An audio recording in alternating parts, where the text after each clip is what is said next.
জানো তো আগের দিন মাম্মাম প্রচন্ড বায়না করছিল ওর একটা টেডি লাগবে। মেয়ে বাবার কাছে বায়না করেছে, সেটা তো পূরণ করতেই হবে। ওর বাবা কিন্তু সঙ্গে সঙ্গেই টেডিটাকে অর্ডার দিয়েছিল। ওই রিসিভ হতে মিনিমাম 2 দিন মতো লেগেছে। তাতেই মেয়ে আমার পাগল, কতক্ষণেও টেডিটাকে হাতে পাবে। মানে প্রতিদিন একবার করে ওর বাবাকে বলবে, বাবা আমার টেডিটা কবে আসবে। আজকে টেডিটা রিসিভ হলো আর দেখো মাম্মাম কতটা হ্যাপি, সেটারই আনবক্সিং চলছিল। আর জানো তো টেডিটা যখন আমরা অর্ডার দিয়েছিলাম ওখানে লেখা ছিল এটা 4 ফুটের মতন, বাট এটা কিন্তু 4 ফুট নয়, ওর থেকে একটু ছোট ছিল।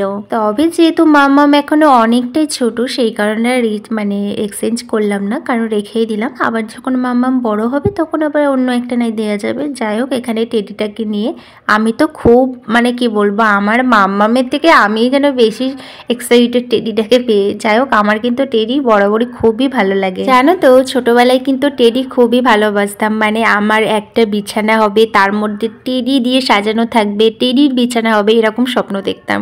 তো যাই হোক, এখন তো মানে সেগুলো দেখা মানে বাচ্চাদের মতন একটা বিহেভিয়ার হবে। যাই হোক, এমনি এইসবগুলোর দিকে বাচ্চা বলতে গেলে আমার তো খুবই ভালো লাগে। আমার তো খুবই ইচ্ছা আমার যখন নিজের একটা রুম হবে তখন ওইভাবে টেডি দিয়ে সাজাবো।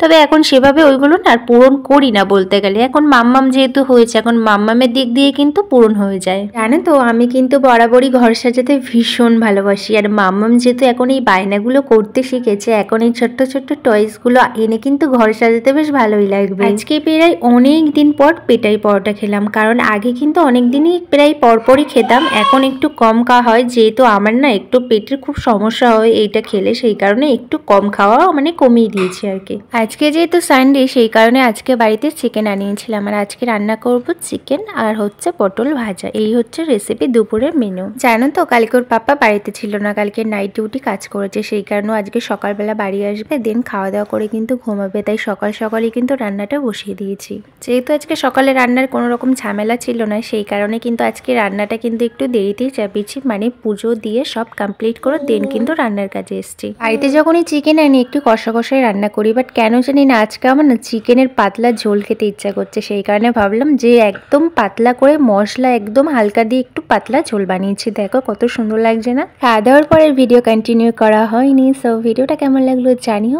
ভালো লাগলে লাইক কমেন্ট শেয়ার ফলো করতে একদম ভুলো না। টাটা।